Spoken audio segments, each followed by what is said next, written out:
Hi everyone and welcome back.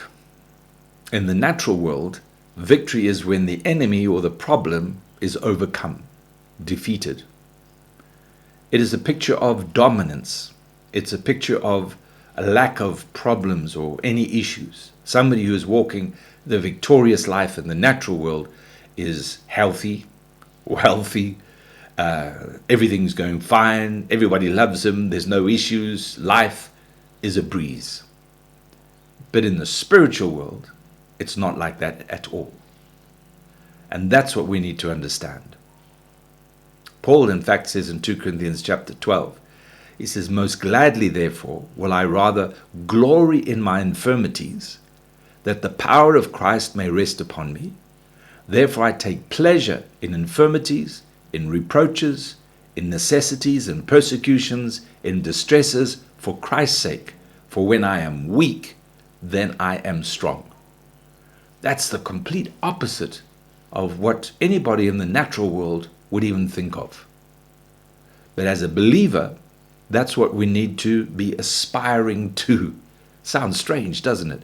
To look for that place of weakness in ourselves, in our flesh, in our ability, so that God may reveal himself and be glorified.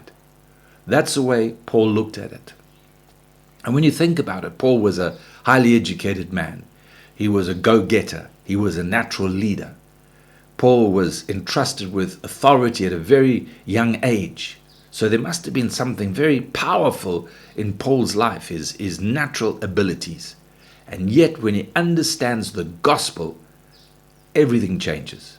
When his eyes are open for him to see what Jesus accomplished for him on the cross, and how there's only victory through death to the flesh, everything changes. That's the attitude he had. That's where we need to be. So Paul understood there would be trials and difficulties to go through, and that God was not just going to deliver him from them, and that he would not be free from these issues. He wouldn't live a life which is just filled with roses, as it were, and just peace and joy and harmony in the natural. No.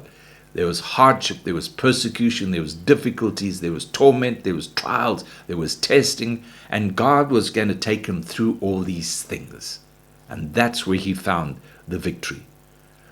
True victory is not in the natural things, but it's in the realm of the Spirit.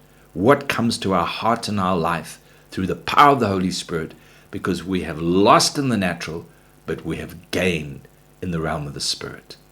That's the victory that we all need. That is true victory in the defeat. May the Lord help us. God bless.